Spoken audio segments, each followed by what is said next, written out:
আমরা এর আগে অফলাইনে চালু রেখেছিলাম, আজ থেকে অনলাইনেও চালু হয়ে গেছে এবং আমাদের 20 জন আধিকারিক প্রিন্সিপাল সেক্রেটারি লেভেলের অফিসার জেলায় জেলায় গিয়ে এই কাজ মনিটরিং করছে এবং আমরা আশা করছি বুধবার খুব বড় সংখ্যায় আমরা ট্রান্সফার করবো এবং সেই দিন রাজ্যের বিভিন্ন ব্লকে এসডি অফিসে মিউনিসিপ্যালিটিতে এই কর্মসূচি সূচনাতে আমাদের ছোট্ট একটা ইভেন্ট হবে। মাননীয় মুখ্যমন্ত্রী শুভেন্দু অধিকারী এই ভিডিওতে বললেন, অফলাইনে যেমন অন্নপূর্ণা যোজনার ফর্ম দেওয়া শুরু হয়েছিল, অনলাইনেও কিন্তু সেই প্রসেস চালু হয়ে গেছে। আর এই বক্তব্যটা তিনি রেখেছেন গতকালকে, মানে 1 তারিখ থেকেই শুরু হওয়ার কথা ছিল।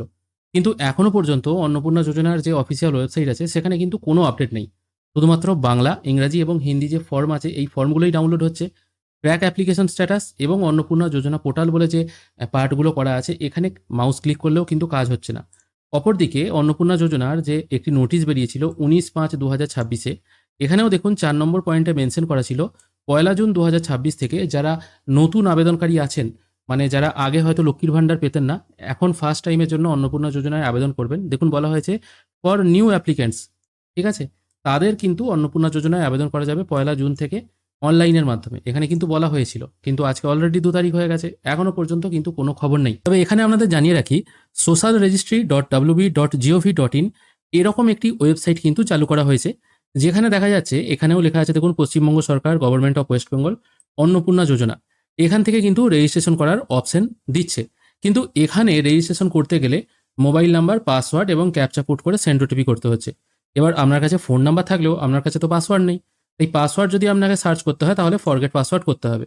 তারপর এখানে আপনাদের ফোন নাম্বার আর ক্যাপচা পুট করে যখনই সেন্ড ওটিপি করবেন, দেখাবে আপনাদের ফোন নাম্বারটা এই পোর্টালে রেজিস্ট্রেশন করা নেই।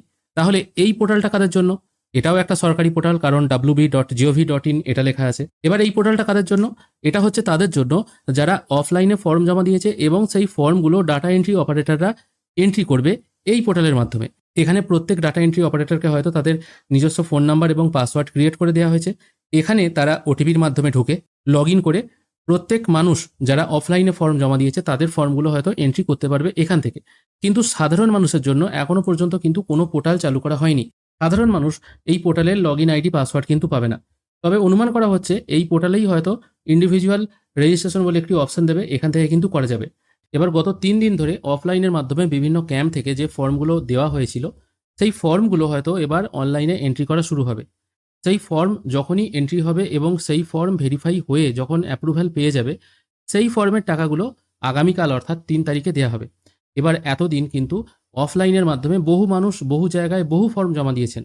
এবার সেই ফর্মগুলোর সংখ্যা কিন্তু খুব একটা কম নয়। ডাটা এন্ট্রি অপারেটররা সেই ফর্মগুলো এন্ট্রি করবেন। ফর্মে আছে টোটাল 12 পাতার তথ্য। সেই 12 পাতার তথ্য এন্ট্রি করা কিন্তু একজন ডাটা এন্ট্রি অপারেটরকে যথেষ্ট সময় নিয়ে করতে হবে, কারণ ভুল হয়ে গেলে কিন্তু যে কোনোভাবে টাকা হয়তো আটকে যেতে পারে। এবং ফর্মেও কিন্তু বহু মানুষ বহু তথ্য লিখেছেন, যদিও প্রথম 2-3 পাতাই আপনাকে ফিল করতে হচ্ছে, বাকি পাতাগুলোকে টিকমার্ক দিতে হচ্ছে। তার সাথে বহু জেরক্সও জমা পড়েছে। এবার সেই ব্যক্তি তিনি ঠিকঠাক এন্ট্রি করেছেন কিনা বা ঠিকঠাক ভোটার কার্ড নাম্বার বুট করেছেন কিনা সেগুলোকেও ভেরিফাই করা হবে। সেই জন্য মনে হয় এই ডিলেটা করা হচ্ছে। অফলাইনে যেগুলো জমা হয়েছে সেগুলো ভেরিফাই হয়ে যাওয়ার পর 3 তারিখে যখন ফার্স্ট পেমেন্ট শুরু হয়ে যাবে ডিবিটির মাধ্যমে, তখন মনে হয় অনলাইন সিস্টেমটা চালু করে দেওয়া হবে। কারণ বহু মানুষ বসে আছেন অনলাইনে এন্ট্রি করবেন বলে। কারণ যুবসাথীর সময়ই দেখেছিলেন, যখনই অনলাইন পোর্টাল চালু হয়ে গেল কীরকমভাবে সার্ভার ক্র্যাশ হয়ে গিয়েছিল। কখনো কখনো ভোরের দিকে, কখনো রাতের দিকে আমাদের ফর্ম ফিল আপ করতে হয়েছিল। যদিও অফলাইনেও জমা হয়েছিল, তবে অপেক্ষা করা ছাড়া এই মুহূর্তে কিন্তু কোনো উপায় নেই। আমরাও অপেক্ষা করছি, দেখা যাক অনলাইনে কখন চালু হয়। অনলাইনে চালু হলে কী করে আবেদন করবেন? অফলাইনের ফর্মে যেখানে আপনারা ফর্ম জমা দিচ্ছেন সেখানে যেমন সমস্ত জেরক্স কপি জমা দিতে হচ্ছে, অনলাইনেও সমস্ত জিনিস আপলোড করতে হয় কিনা সেটাও কিন্তু আমরা ভিডিও বানিয়ে দেখিয়ে দেবো যখন অনলাইন ফর্ম চালু হয়ে যাবে। এখনও পর্যন্ত কোনো কিছুই কিন্তু এখানে আপডেট নেই। আজকের ভিডিও এখানেই শেষ করছি। ভিডিও যদি ভালো লেগে থাকে অবশ্যই একটি লাইক করবেন। আপনাদের কি মতামত অবশ্যই জানাবেন। ধন্যবাদ।